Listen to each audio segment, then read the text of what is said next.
Hello everyone, ఎలా ఉన్నారు అందరూ? ఈరోజు మనం సెబీ ఇంటర్వ్యూ ప్రాసెస్ గురించి క్లియర్గా డిస్కస్ చేసుకుందాము. ఇప్పుడే ఎందుకు సార్ సెబీ ఇంటర్వ్యూ ప్రాసెస్? ఇంకా చాలా రోజులు ఉందిగా, ఫేజ్ 1 అవ్వలేదు, ఫేజ్ 2 అవ్వలేదు, అప్పుడు చూసుకుందాం ఇంటర్వ్యూ అంటే తప్పు. ఎందుకంటే మీరు ప్రిపేర్ అవుతున్న టాపిక్స్ ఏవైతే ఉన్నాయో, ఇంటర్వ్యూ అంటే ప్రత్యేకంగా వేరే వేరే క్వశ్చన్స్ ఏమి ఉండవు. సెబీ ఈ రెగ్యులేటరీ బాడీస్ అన్నీ మీరు ఏవైతే ప్రిపేర్ అవుతున్నారో, మీ కంపెనీస్ యాక్టు, మీ మేనేజ్మెంటు, వీటి మీద నుంచే క్వశ్చన్స్ పడతాయి. ప్రిపేర్ అయ్యేటప్పుడు ఎలా ఆ టాపిక్స్, ఇంటర్వ్యూ రిలేటెడ్ టాపిక్స్ని ఎలా మీరు గెస్ చేయాలి, వాటిని ఎలా ఇంటర్వ్యూకి అనుసంధానంగా ఇప్పుడు ప్రిపేర్ అవుతున్నప్పుడే ఎలా ప్రిపేర్ అయిపోవాలి అనేది నేను మీకు ఈ వీడియోలో క్లియర్గా డిస్కస్ చేస్తాను. ఇంటర్వ్యూ 2024 ఇంటర్వ్యూ ఎలా జరిగింది అనేది మీ కళ్ళకి కట్టినట్టుగా క్లియర్గా చెప్పడానికి ట్రై చేస్తాను. ఇలాంటి వీడియోస్ మీకు మళ్ళీ ఇంకా కావాలి అనుకుంటే లైక్ చేసి ఛానల్ని సపోర్ట్ చేస్తూ వెళ్ళండి. మీ డౌట్స్, నెక్స్ట్ మీకు ఎలాంటి వీడియోస్ కావాలి అనేది నాకు కామెంట్ సెక్షన్లో మెన్షన్ చేయండి. ఓకే, స్టార్ట్ చేసే ముందు సెబీకి సంబంధించి మన దగ్గర మంచి ఒక కోర్స్ ఒకటి రన్ అవుతూ ఉంది. కంపెనీస్ యాక్ట్ లాంటి ఫ్యాక్చువల్ టాపిక్, అసలు గుర్తుండని సెక్షన్స్ ఎలా గుర్తుపెట్టుకోవాలి అనే మెమొరీస్తో, దాంతోపాటు మీకు మేనేజ్మెంట్ లాంటి ఫుల్ థియరిటికల్ కాన్సెప్ట్ని నేను మీకు మంచి ఇంట్రెస్టింగ్ వేలో with images, with mind maps అక్కడ టీచ్ చేసి పెట్టాను. ఒకసారి చూడండి. డెమో వీడియోస్ కూడా మన యూట్యూబ్లో చాలా అవైలబుల్గా ఉన్నాయి. ఎలాంటి టాపిక్నైనా సరే మీరు అర్థం చేసుకునే విధంగానే కాదు, మీరు గుర్తుపెట్టుకునే విధంగా టీచ్ చేయడం నా బాధ్యత. ఓకే, ఈ తక్కువ సమయంలో సెబీకి సంబంధించి అనే కాదు, ఆర్ఆర్బీ, ఎన్టీపీసీకి సంబంధించి ఈఎంఆర్ఎంస్, దాని తర్వాత బ్యాంకింగ్, ఈపీఎఫ్ఓ, ఇలాంటి ప్రతి సబ్జెక్ట్కి, ఏపీపీఎస్సీకి కానీ ఇలాంటి వాటికి ఆల్రెడీ కోర్స్ యాప్లో అవైలబుల్గా ఉన్నాయి. ప్రతి చోట మెమరీ హింట్స్తో, డెప్త్గా నాలెడ్జ్తో ఆల్రెడీ నేను మీ కోర్సెస్లో టీచ్ చేసి పెట్టాను. చూడడానికి ట్రై చేయండి. ఓకే, సో టాపిక్లోకి వచ్చేస్తే, సెబీ ఇంటర్వ్యూ రోజు 8 o'clock అందరినీ రావాలి అని చెప్పి కాల్ లెటర్ వచ్చేసింది. ఎప్పుడంటే నవంబర్ 22 ఓకే, 2024 గురించి మాట్లాడుతున్నాను నేను. 24 మనకి 22 నవంబర్ రావడం జరిగింది. ఎక్కడ అంటే సెబీ భవన్ తెలుసు కదా, కోల్కతాలో, అక్కడికి పిలిచారు. అవునా, ఇంటర్వ్యూస్ అన్నీ అక్కడే కండక్ట్ అవుతాయి. సో దానికి సంబంధించి మీకు పోస్టింగ్ కూడా 99% అక్కడే ఉంటుంది. ఆ రీజనల్ ఆఫీస్ ఓపెన్ చేస్తాము ప్రతి రీజన్లో అని చెప్పి చెప్తున్నారు, కానీ కష్టమే, ఇప్పట్లో అయితే కష్టమే. మీరు బ్లైండ్గా ముంబైలో ఉంటుందని చెప్పి చాలా వరకు ఫిక్స్ అయితే మంచిది. ఓకేనా, మంచి పే స్కేల్ ఉన్న జాబ్. మీరు ఎక్కడ ఉన్నా సరే పే స్కేల్ అంత బాగుంది కాబట్టి, మీ పిల్లలు ఉన్నా సరే, ఫ్యామిలీ ఉన్నా సరే, ఇంటర్నేషనల్ స్కూల్స్లో అలా ప్రశాంతంగా మీరు వర్కౌట్ చేసుకోవచ్చు. ఓకే, వన్స్ వచ్చింది అంటే లైఫ్ సెటిల్మెంట్ జాబ్ అది, రైట్. అయితే సెబీకి సంబంధించి మనం చూసుకున్నాం అనుకుంటే, ఇంటర్వ్యూ 8 o'clock కండక్ట్ చేయడం జరిగింది. ఆ టైంలో పిలవడం జరిగింది. 8:30 వరకు ప్యానల్ మెంబర్స్ వాళ్ళందరూ రావటము, అరేంజ్మెంట్స్ మొత్తం జరుగుతూ ఉంది. 9 o'clock అయితే ఇంటర్వ్యూ స్టార్ట్ అయింది. ఒకళ్ళని పిలిచారు లోపలికి. ఆ రోజు దగ్గరగా 12 మంది ఉన్నారండి. మొత్తం 12 మంది దాకా కనిపించారు. అందులో ఒక ముగ్గురేమో ఫీమేల్స్ ఉన్నారు, మిగతా అందరూ మేల్స్ కనిపిస్తూ ఉన్నారు. ఆ రోజు ఫస్ట్ పర్సన్ ని ఇంటర్వ్యూ వచ్చేసి మనకి దగ్గరగా 1 hour దాకా లాగారు. 1 hour దాకా. దాని తర్వాత నుంచి 1 hour దాకా లాగి, దాని తర్వాత నుంచి ఒక్కొక్కళ్ళని 15 నిమిషాలు, 20 నిమిషాలు అలా చేసుకుంటూ వెళ్ళిపోయారు. టైం కన్జ్యూమ్ అవుతుంది, కొద్దిగా లాగాలనుకో, ఎందుకంటే 12-13 మంది దాకా ఉన్నాం ఆ రోజు. సో అందరినీ లాగాలి, అండ్ 3 లోపు ఇంటర్వ్యూస్ కంప్లీట్ అవ్వాలి అని చెప్పి ఏదో ఉందంట. సో అందుకని దాని తర్వాత నుంచి వచ్చిన వాళ్ళందరినీ tell me about your self ఉంటాయి కదా, నార్మల్ బేసిక్ క్వశ్చన్స్, అవి అడగటం ఆపేశారు. డైరెక్ట్గా కాన్సెప్ట్లోకి వెళ్ళిపోతాం. లేదంటే ఏం అడిగారు ఏంటి అది కూడా చెప్తాను క్లియర్గా. ఓకే, అయితే ఈ టైం ఏదైతే, ఇంటర్వ్యూ టైం ఏదైతే, వెయిటింగ్ టైం ఏదైతే ఉందో, ఆ టైంలో ఏం చేశారంటే, ఒక ఛాంబర్ ఒకటి ఇచ్చారు. ఇంటర్వ్యూ ఛాంబర్ కాదు, వెయిటింగ్ హాల్ అనుకోవచ్చు.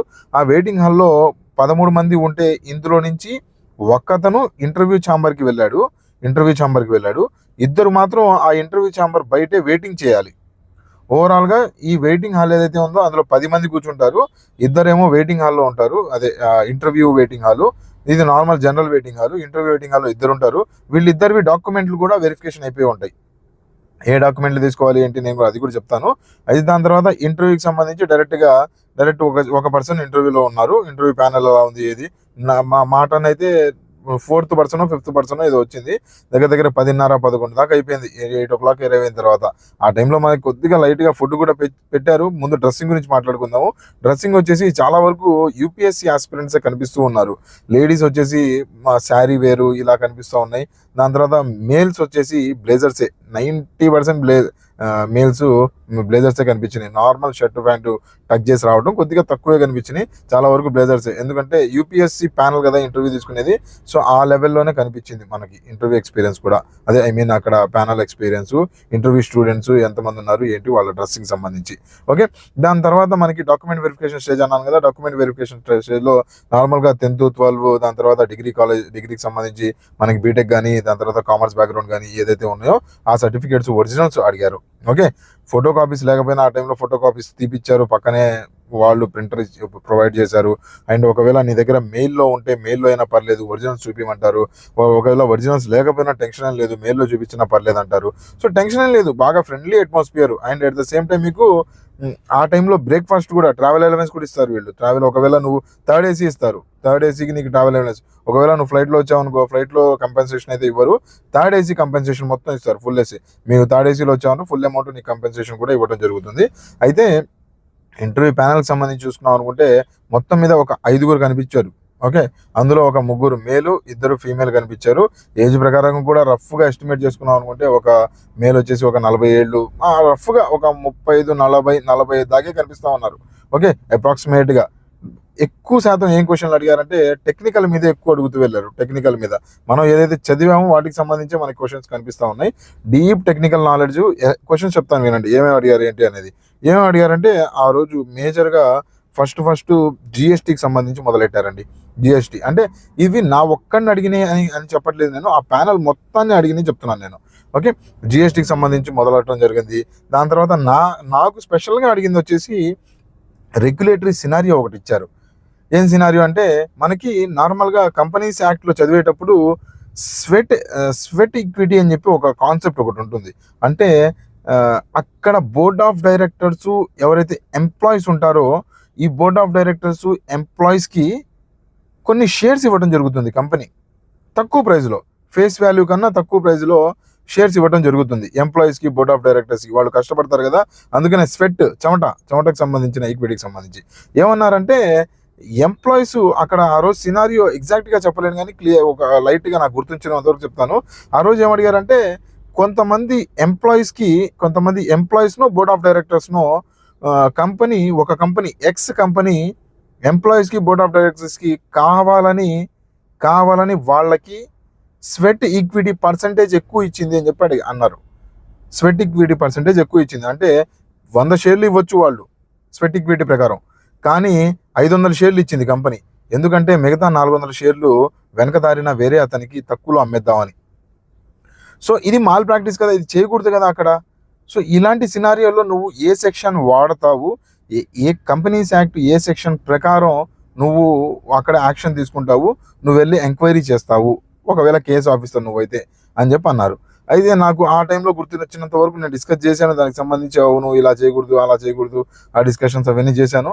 ఎనీవేస్ మనకి మేజర్గా ఏంటంటే మీరు ఏదైతే చదువుతున్నారో, మీరు ఎకానమీకి సంబంధించి డైరెక్ట్ ఇండైరెక్ట్ ట్యాక్స్లు, స్వెట్ ఈక్విటీ అందులో ఏముంటాయి, ఫేస్ వాల్యూ అంటే ఏంటి, అకౌంటింగ్ స్టాండర్డ్స్కి సంబంధించి, ఓకే, దాని తర్వాత advanced concepts, cash flow management, ఇవన్నీ క్లియర్గా చదువుకోవాలి. అండ్ మేజర్గా తప్పు ఎక్కడ జరుగుతుందంటే మీకు క్వశ్చన్కి ఆన్సర్ తెలుసు, మీరు మాట్లాడగలరు, కానీ ఆ టైంలో మీ దగ్గర నుంచి ఆన్సర్ రాదు. ప్రిపేర్ అయ్యేటప్పుడే ఆ ఆన్సర్ తెచ్చుకోవాలి. నేను ఆల్రెడీ నా స్టూడెంట్స్ ఎవరైతే ప్రిపేర్ అవుతున్నారో సిబికి సంబంధించి వాళ్ళందరికీ మెంటార్షిప్లో నేను అదే టీచ్ చేస్తూ ఉంటాను. మెంటార్షిప్లో నేను ఏం చేస్తానంటే వాళ్ళకి వాయిస్ మెసేజ్లో నేను మాట్లాడతాను వాళ్ళతో. మెంటర్షిప్లో ఎలా ఉంటుందంటే మార్నింగ్ మీకు షెడ్యూల్ ఇచ్చేస్తాను. ఈ షెడ్యూల్ ఇచ్చేసిన తర్వాత మీకు ఎంసీక్యూ ప్రాక్టీస్, మీకు ఓన్లీ క్వశ్చన్స్ పంపించి దానికి ఆన్సర్ చెప్పండి అని చెప్పి మెంటర్షిప్లో ఉండదు. మీకు ఎలా ఉంటుందంటే మెంటర్షిప్లో నేను ఓవరాల్గా మీకు క్వశ్చన్స్ అడుగుతాను, లేదంటే వాయిస్ మెసేజ్ పంపిస్తాను. ఫలానా XYZ ఆ క్వశ్చన్కి XYZ ఆన్సర్ ఏంటి అని చెప్పి నేను వాయిస్ మెసేజ్లో మిమ్మల్ని అడుగుతాను. మీరు దానికి రిప్లై కూడా వాయిస్ మెసేజ్లోనే ఇవ్వాలి. ఓకేనా? ఎగ్జాంపుల్ ఒకసారి చూపిస్తాను చూడండి. ఇదిగోండి చూడండి. ఇలా మీకు ఎగ్జాంపుల్ ఆడియో మెసేజ్ నా దగ్గర నుంచి పంపించి మీ దగ్గర నుంచి కూడా ఆడియో రూపంలోనే నేను మళ్ళీ మీ దగ్గర నుంచి క్వశ్చన్స్ తీసుకుంటాను, ఆన్సర్స్ తీసుకుంటాను. ఎందుకంటే ఇలా చేస్తాను, మీకు ఇంటర్వ్యూ ఎక్స్పీరియన్స్ కూడా వస్తూ ఉండాలి. మీరు ఇంటర్వ్యూలో ఆ క్వశ్చన్ పడితే, లేదంటే ఆ టైప్ ఆఫ్ క్వశ్చన్ పడినప్పుడు మీరు ఆన్సర్ చేయగలగాలి. ఆ రకంగానే నేను మీకు క్లియర్గా ఆన్సర్ చేపిస్తూ ఉంటాను. టాపిక్స్ కూడా నేను మీకు ఆన్సరింగ్ చేపిస్తూ ఉంటాను. ఓకేనా? అట్ ద సేమ్ టైం మీరు ఏ టాపిక్ చదవాలి, ఎంతవరకు చదవాలి, videos, MCQs, specially designed MCQs, ఏం లేదండి, సెబీకి సంబంధించి కానీ, నాబార్డ్ కానీ ఇలాంటి ఎగ్జామ్స్ టైం టు టైం మారిపోతూ ఉంటాయి. టైం టు టైం మీకు నార్మల్గా కనిపించడానికి ఇవి కనిపిస్తూ ఉంటాయి. సేమ్ సిలబస్సే కదా, కంపెనీస్ యాక్టే, ఎక్కడైనా కోర్స్ తీసుకుందాము, ప్రిపేర్ అవుదాం. Mentorship important. ఎందుకంటే క్వశ్చన్ స్టైల్ మారిపోతూ ఉంటుంది ఇయర్. సో ప్రతి స్టైల్కి మీరు అనుగుణంగా తయారవ్వాలి అంటే స్పెషల్లీ డిజైన్ ఎంసీక్యూస్ మీరు ప్రిపేర్ అయ్యారనుకోండి. అండ్ ఎలా చదువుతున్నారు ఏంటి, ఇప్పుడు సెబీ లాంటి ఎగ్జామ్లో జనరల్ కట్ ఆఫ్ 55, 35, 40%. మీరు కాంపిటేటివ్ ఎగ్జామ్లో, మీరు అకాడమీ ఎగ్జామ్లో 50%, 60% మార్కులు వచ్చి ఉంటాయి, దీనికి పైగానే వచ్చి ఉంటాయి. కానీ ఈ కట్ ఆఫ్ క్లియర్ చేయడం కష్టమైపోతూ ఉంటుంది. ఎందుకు కష్టమైపోతుందంటే ప్రాపర్ గైడెన్స్ లేకపోవడం వల్ల. మీరు కాలేజ్లో ఒక ఆన్సరబిలిటీ ఉంటుంది, కానీ ఇప్పుడు ఆన్సరబిలిటీ తగ్గిపోయింది. మిమ్మల్ని చదువుతున్నావా లేదా అని అడిగేవాళ్ళు, మీరు చదివింది వినేవాళ్ళు ఒకళ్ళు లేకపోవడం వల్ల మీ అందరికీ ప్రస్తుతం ఎగ్జామ్స్ క్వాలిఫై అవ్వడం కష్టమైపోయింది. అందుకనే మెంటార్షిప్ కోర్స్ యాప్లో అవైలబుల్గా ఉంది. మీకు నా వాట్సాప్ నెంబర్కి ఒకసారి టెక్స్ట్ చేయండి, 9491370061. దీనికి ఒకసారి టెస్ట్ చేశానంటే నేను క్లియర్గా మెంటర్షిప్ ఎలా ఉంటుంది, మీరు మీ బ్యాక్గ్రౌండ్ ఏంటి, కామర్స్ బ్యాక్గ్రౌండా, బీటెక్ బ్యాక్గ్రౌండా, మీరు ఎంతవరకు ఏం ప్రిపేర్ అవ్వగలరు అన్నీ చూసి నేను మిమ్మల్ని గైడ్ చేస్తాను. ఓకే, సరే. ఇప్పుడు ఇంటర్వ్యూకి సంబంధించి మనం మాట్లాడుకున్నాం అనుకుంటే ఎక్కువ గ్యాప్ ఎక్కడ వచ్చిందని ఇందాక చెప్పాను కదా. ఎక్కువ కరెంట్ అఫైర్స్ నాలెడ్జ్ కొద్దిగా ఉండాలి, కరెంట్ అఫైర్స్ నాలెడ్జ్ ఉండాలి, అండ్ సబ్జెక్ట్ నాలెడ్జ్ ఉండాలి. కరెంట్ అఫైర్స్ నాలెడ్జ్ ఎందుకు ఉండాలంటే ఇప్పుడు నీకు సబ్జెక్ట్ నాలెడ్జ్ ఉన్నా సరిపోతుంది బాగా, కాకపోతే నీకు ఏవైతే క్వశ్చన్స్ పడుతున్నాయో ఆ రోజుల్లో, ఇప్పుడు ఫర్ ఎగ్జాంపుల్ జిఎస్టీ న్యూస్లో వచ్చింది అనుకోండి, న్యూస్లో బాగా జిఎస్టీ గురించి ఇప్పుడు రీసెంట్గా చూసుకున్నాం అనుకోండి, జిఎస్టీ రేట్లు బాగా తగ్గించేశారు. 0%, 8% ఇలా ఫ్లాట్గా బాగా తగ్గించేసిన మనకు కనిపిస్తూ ఉన్నాయి. సో ఇలాంటివి సింగిల్ స్లాబ్స్ తీసుకొచ్చేసారు కదా, నెంబర్ ఆఫ్ స్లాబ్స్ తగ్గించేసి ఎసెన్షియల్ కమోడిటీస్కి బాగా తగ్గించేశారు, జిఎస్టీ ఎడ్యుకేషన్కి తగ్గించేశారు. సో ఇలాంటి దాంట్లో జిఎస్టీ న్యూస్లో ఉంది కాబట్టి జిఎస్టీ మీద క్వశ్చన్ పడుతుంది. ఓకే, దాని తర్వాత ఏదైనా ఇన్సూరెన్స్ సెక్టర్ సంబంధించి క్వశ్చన్ ఉంది, ఏదైనా కంపెనీకి సంబంధించి ఉంది, మనకి ఏదైనా కంపెనీలో ఏమన్నా బ్లాస్ట్లు జరిగినాయి, లేదంటే ఇలాంటివి ఏమన్నా జరిగితే, ఏవియేషన్ కంపెనీ కానీ, ఏవియేషన్ మినిస్ట్రీ కానీ, ఇలాంటివి ఏవైతే నీకు న్యూస్లో ఉంటే వాటికి సంబంధించి నీకు ఇంటర్వ్యూలో క్వశ్చన్స్ ఎక్కువ పడుతూ ఉంటాయి. ఓకేనా, నువ్వు చదివేటప్పుడు కొద్దిగా కరెంట్ని లింక్ చేస్తూ వెళ్ళాలి, లింక్ చేస్తూ. అండ్ ఇంకోటి, సార్ నేను ఇంటర్వ్యూలో నాకు స్టేజ్ ఫియర్ సార్, లేదంటే క్రౌడ్ ఫియర్ సార్, నేను మాట్లాడలేను, టెన్షన్ లేదు. ఈదర్ నువ్వు చదివేటప్పుడు కొద్దిగా వాయిస్తో బయటికి చదువు, మనసులో కాకుండా వాయిస్తో బయటికి చదువు. నువ్వు సింగిల్గా ఎప్పుడైనా బండి మీద వెళ్ళేటప్పుడు, లేదంటే ఎప్పుడైనా సింగిల్గా ఉన్నప్పుడు, డాబా మీద ఉన్నప్పుడు, ఆ టైంలో నువ్వేం చేస్తావంటే నువ్వు చదివింది కొద్దిగా గట్టిగా బయటికి చెప్పడానికి ట్రై చేయి. కొద్దిగా వాయిస్ రేజ్ చేసి వేరే వాళ్ళకి ఎక్స్ప్లెయిన్ చేయండి. నీ ఫ్రెండ్ ఉన్నాడు అనుకో క్లాస్లో, నీ ఫ్రెండ్కి ఎక్స్ప్లెయిన్ చేయి, నీ ఫ్రెండ్ ఉంటే పక్కనే. లేదా నీ ఫ్రెండ్ లేడనుకో, వాయిస్తో కొద్దిగా నీకు నువ్వే ఆ టాపిక్ని ఎక్స్ప్లెయిన్ చేసుకోవడానికి ట్రై చేయి. అప్పుడు నీకు ఇంటర్వ్యూ స్కిల్ కూడా ఆటోమేటిక్గా డెవలప్ అయిపోతూ వెళ్ళిపోతుంది. ఓకేనా, సో మ్యాక్సిమం దీనికి సంబంధించి, ఈ వీడియోకి సంబంధించి మ్యాక్సిమం పాయింట్స్ నేను మీకు కవర్ చేశాను, ఇంటర్వ్యూ ఎక్స్పీరియన్స్. సరే, ఓవరాల్గా మీ పరిస్థితి ఏమైంది సార్ అంటే 1.5 మార్క్స్లో తప్పిపోయింది సెబీ.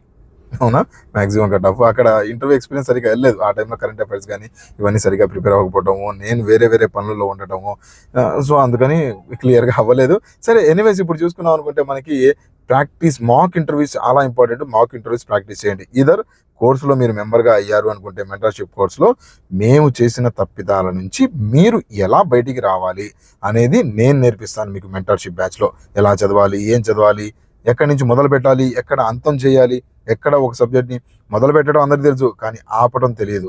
ఎక్కడ ఆపాలి, ఎక్కడి నుంచి క్వశ్చన్స్ అడుగుతున్నాడు, ఎక్కడ వరకు మీరు ప్రిపేర్ అవ్వాలి అనేది మెంటర్షిప్ బ్యాచ్లో నేను మీకు క్లియర్గా గైడెన్స్ ఇస్తాను. అండ్ మీరు చదివింది నేను వింటాను, నేను సాటిస్ఫై అయ్యాను ఆ టాపిక్ సంబంధించి అంటే అప్పుడు మీరు నెక్స్ట్ టాపిక్ ఇస్తాను. మంత్లీ టాపిక్, వీక్లీ టాపిక్స్ అన్ని క్లియర్గా షెడ్యూల్స్ అన్ని డిజైన్ చేసి ఉంటాయి అందులో. ఓకేనా, మెంటల్ ట్రైనింగ్ కావాలి, దాని తర్వాత మీరు కోర్ సబ్జెక్ట్స్ని బాగా మాస్టర్ చేయండి. And work on yourself. నీకు నువ్వుగా, నేను ఇందాక చెప్పాను కదా కొన్ని, వాటికి సంబంధించి వర్క్ ఆన్ యువర్ సెల్ఫ్ అన్నది. Okay, yes. నెక్స్ట్ చూసుకున్నాం అనుకుంటే దీని తర్వాత ఇంకంతే. మీ ఇంటర్వ్యూకి సంబంధించి ఇంకేమైనా డౌట్స్ ఏమైనా ఉన్నాయనుకుంటే నా కామెంట్ సెక్షన్లో మెన్షన్ చేయండి, నేను మీకు రిప్లై ఇస్తాను. ఓకే, ఫైనల్ థాట్స్ ఏంటంటే ప్రశాంతంగా మీరు మీ టాలెంట్ని నమ్ముకుంటూ, తక్కువ టైం ఉంది కదా, కవర్ చేయగలమా లేవా అని చెప్పి టెన్షన్ పడకండి. మెంటర్షిప్ కోర్సెస్, లేదంటే యాప్లో కోర్సెస్ ఉన్నాయి, లేదంటే మీరు సొంతగా ఏమైనా ప్రిపేర్ అవుతున్నా పర్లేదు, ప్రిపేర్ అవ్వండి. ఓకే, యాప్లో అన్ని కోర్సెస్ అవైలబుల్గా ఉన్నాయి, యాప్ లింక్ డిస్క్రిప్షన్లో ఇస్తాను. స్కై అకాడమీ తెలుగు అని చెప్పి మీరు టెలిగ్రామ్ ఛానల్లో కూడా సెర్చ్ చేయండి. మీకు మంచి కోర్సెస్, మంచి టెలిగ్రామ్ ఛానల్లో మంచి పీడిఎఫ్స్, ఇంపార్టెంట్ మీరు వీడియోస్ ఇవన్నీ అవైలబుల్గా ఉంటాయి. లింక్ డిస్క్రిప్షన్లో కూడా ఇస్తాను. స్కై అకాడమీ తెలుగుకి సంబంధించి టెలిగ్రాము ఇప్పుడే జాయిన్ అవ్వండి. అండ్ వీడియో నచ్చిందంటే లేదంటే నెక్స్ట్ టాపిక్ దేనికి సంబంధించి మీకు వీడియో కావాలో నాకు కింద డిస్క్రిప్షన్లో మెన్షన్ చేయడానికి ట్రై చేయండి.